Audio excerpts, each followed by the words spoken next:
Let's go! Premium Battle Pass completed today. Ano kaya makukuha natin? Nakompleto natin, no? Straight 15 days, 3 wins every day. So, once na makomplete mo na to, ito may 13 days po. Kung nahuli ka, meron ka pa ring 13 days para makompleto tong 15 day na para makuha yung Battle Pass. 3 wins every day lang ang kailangan dito. So, ngayon, nakuha na natin siya. Nakulik ko na to kanina. Exact 15 days natapos agad natin and nakuha na natin yung Battle Pass. Makakuha kaya tayo ng puro rare para mapag-conversion naman ng ating unit, beta unit is paldo naman. Madadagdagan na naman yung token ko na 1,000 plus. So pag token generation, paldo. Kasi may i-convert din na mai-convert siya ng 25%. So 4:1. 4:1 ang magiging ano nito, kakalabasan nito once na ma-convert na siya sa mainnet. So madadagdagan pa yan, kukunin na natin tong Battle Pass. So sana makakuha tayo ng maraming rare. Click na natin. Mamaya paldont na naman to. Click natin ha. Ito na. Yun, ang dami niya, no? Diba? 15 days lang. Ito yung nakuha natin. Uy! Bigla ko mina-click. Ano yun? Alam mo nito, oops, glider. Pero kunin na natin to para lahat na. Uy, witch. Ngayon lang ako nagkaroon ng witch Meron pa bang iba? Uy, may tank na naman tayo, mga Lodi Cakes. Pwede na nating gawing rare. Grabe Plus 108 yung ating WF token. And also, nakakuha na rin tayo ng bomb. May bomb naman talaga ako. Ito Blood Hunter, lagi rin ako netong meron. And plus 22,000 na coin. So mawawalan rin naman to ng mare-reset to lahat, pati tong mga shard. Kaya hindi na yun habol ko na yung mga ganito para pag conversion makakuha ako ng maraming unit. Ipo-forge daw kasi ito kaya mas maganda marami tayong makuha. So ayun nga, nakuha na natin yung Premium Battle Pass ngayong Season 8 Arcade Time. So, ang gagawin natin, kukumpletuhin ulit natin tong mga task natin para makuha pa natin yung iba't ibang baka makakuha tayo ng rare. Wala ako nakuhang rare Stig yun Kahit isa wala. Grabe naman.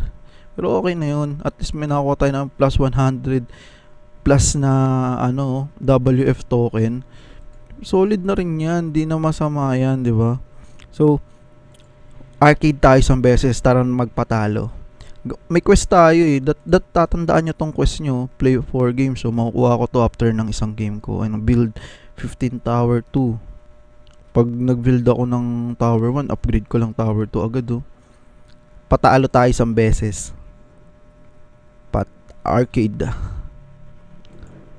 Let's go. May mga laban agad kaya. Uy, meron agad. Tingnan natin. Sana dilag. Pero sa PC hindi naman masyado naglalag Ang tagal. Ay na. Let's go. Magpatalo tayo isang beses.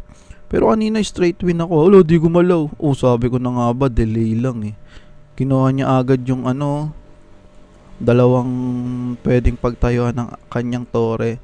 Pero syempre, advance tayo dyan. Di niya kaya yan pag pinalusob ko to. So, eto na lang tayo. Agad tayo dito. Tayo tayong dalawa dito para sa ating mines.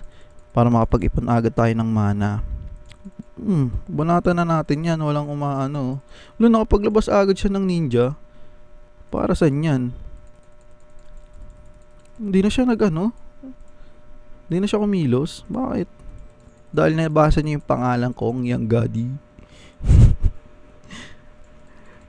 Ba't di na siya kumilos? Boring naman na ito kalaban. Uy! Nagtatayo pa rin pala siya. So, eto ang pantapat natin sa ninja niya. Mas gusto ko siguro maglalabas to ng ayun sabi ko na nga bomb. Pinabdiretso niya dito sa baba yung bomb niyo. Wala, useless. Ayun maglalabas siya ng bomb Para isang ano na lang, bombahan na lang yung unit ko. Kaso hindi nagtagumpay. Dami na palang. Kalimutan ko. Laki kasi ng screen eh. Sa cellphone, kita agad yan eh. Kaya mas prefer ko sa cellphone. Pero, kung selection ng kalaban, mas okay dito. Tayo natin to. Tayo, nakabahan ako dito eh. Sabi ko na nga bo, unubos na lang. Patayin ko na nga yun. Bahala na kayo dyan. Tayo na natin yung tore na yan. Nang mawala na tayo ng sight ng ulo isa na lang ang kiklik mo, etong white na ayun na lang pag-asa mo eh. Ang i-hold ang surrender, diba? Pana easy win, paldo na naman. May na-complete ba tayong task? Isa ang na-complete nating task. Alright, meron na tayong isang win. So hanggang dun lang. Sayang walang masyadong rare. Bye.